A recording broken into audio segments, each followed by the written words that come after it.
Hey, bienvenue à la nouvelle chaîne YouTube, Le Monde de Perrault. Si tu es ici, c'est que les jeux de société t'intéressent. Et avec moi, à chaque semaine, tu vas avoir une capsule d'explication de règles de jeux de société, des conseils pour tes futurs achats. Mais aujourd'hui, je te donne 5 conseils pour réussir ta première soirée de jeux de société. Et c'est parti!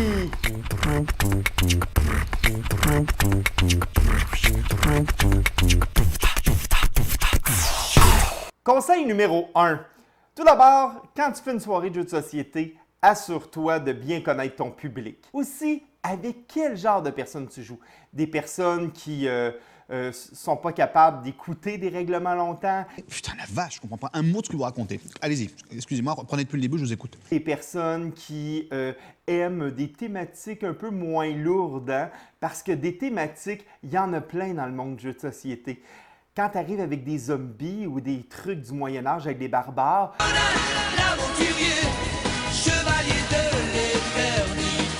ça se peut qu'il y ait des gens de ta famille qui font comme « Hi, pas sûr, on fait-tu du karaoké? »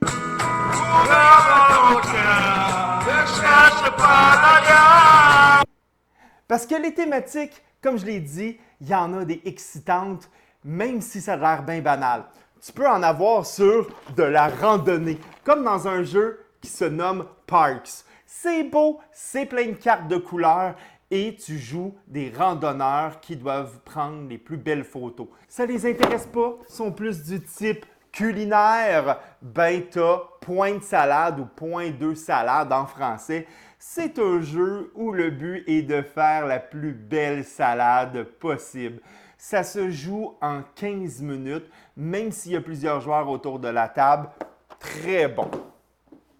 Un jeu sur les dinosaures, Draftosaurus. On peut faire 4-5 parties collées en 40 minutes. Une fois que tout le monde a compris les règlements qui sont courts, c'est le fun! Des sushis! Qui n'aime pas des sushis? Et ça coûte moins de 90 $ pour 2 personnes. Écoutez, cette petite boîte-là, là, ça nous permet de fabriquer les plus belles assiettes de sushis et de voler les sushis que peut-être notre adversaire voudrait avoir. Sushi Go Party peut intéresser les gens. Love Letter! Love Letter, un jeu de cartes dans un sac de velours. Si tu vois ça sur l'étagère, tu te dis « Hein! » Mais c'est du plaisir de 2 à 4 joueurs. Le but est de survivre et d'éliminer les autres opposants. Voyez, des thématiques, c'est important. Il faut que ça vienne chercher ton public.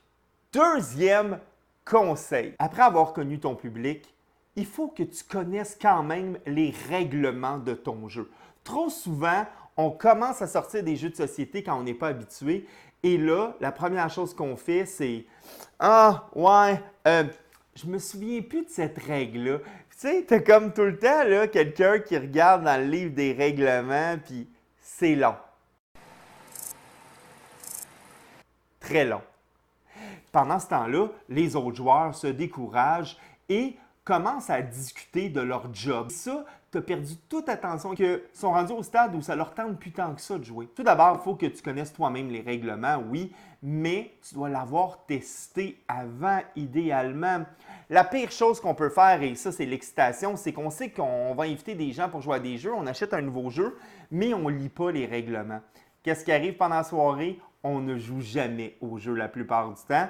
Troisième conseil. Bon, là, tu connais ton public, tu connais tes règlements, regarde l'heure à laquelle tu commences à jouer. Vas-y plutôt avec un petit jeu, comme je l'ai dit, qu'on appelle des fillers dans le jargon des jeux de société. Un filler, c'est quoi? C'est un jeu qui se joue environ entre 15 et 20 minutes. C'est souvent un jeu de transition, un jeu de départ dans une soirée.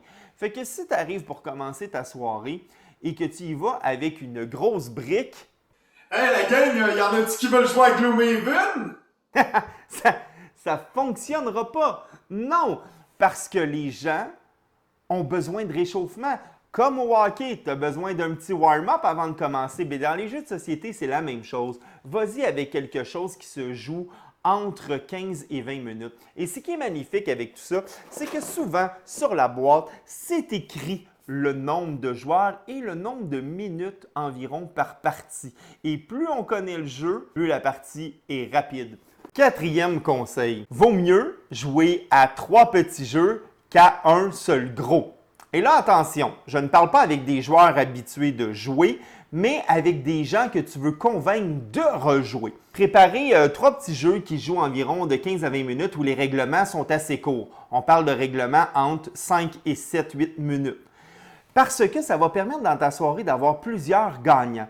Alors, à la fin de la soirée, quand les gens vont quitter, ils vont faire comme « Ah, c'était cool! » La plupart d'entre eux vont avoir un sentiment de victoire, de fierté.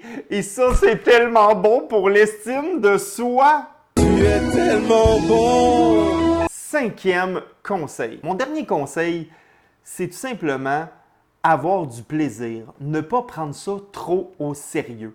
Parce que quand on se retrouve avec des gens qui ne sont pas habitués de gamer autour de la table, ces gens-là veulent passer un beau moment dans la soirée. Le jeu de société, c'est quelque chose qui remplit ta fin de soirée si ce n'est pas le but premier de votre rencontre. Ça devient trop sérieux et tout le monde est en silence autour de la table, à moins que ce soit le but du jeu parce que c'est drôle de faire ça. Ben, les gens vont avoir un souvenir que... Vous jouez à la vache? OK!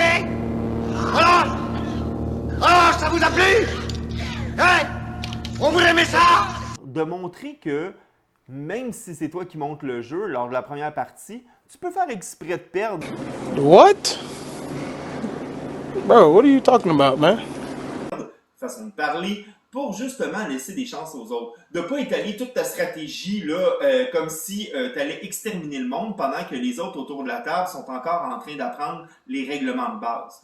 Et ça donne une chance aux gens d'apprécier et de sourire pendant la partie. Et il y a beaucoup de joueurs qui oublient ce détail parce que le but est tellement de « je veux gagner ». On oublie le plaisir. Voici mon conseil d'extra. Tous les conseils que je vous ai donnés aujourd'hui, le plus important, je ne l'ai pas nommé encore, mais c'est baby steps. Petit pas par petit pas. Si tu veux y aller trop gros et y aller trop vite, ben avec des joueurs débutants évidemment que je parle, ça va faire fuir les gens puis ils n'auront pas un bon souvenir de c'est quoi un jeu de société moderne. Dans les jeux de société modernes, c'est fait pour que les gens gagnent pas par le hasard nécessairement, même s'il y en a un peu, mais davantage pour leur stratégie, leur pensée, leur action. Et c'est ça qui est vraiment intéressant. Mais si vous y allez pour la victoire absolument, ou si vous y allez pour votre thématique à vous, bien, vous allez vous ramasser à sûrement jouer tout seul. Et parlant de jouer tout seul, plus tard cette saison, nous allons voir les meilleurs jeux solo selon le monde de Perrault. Oui, oui, je joue solo.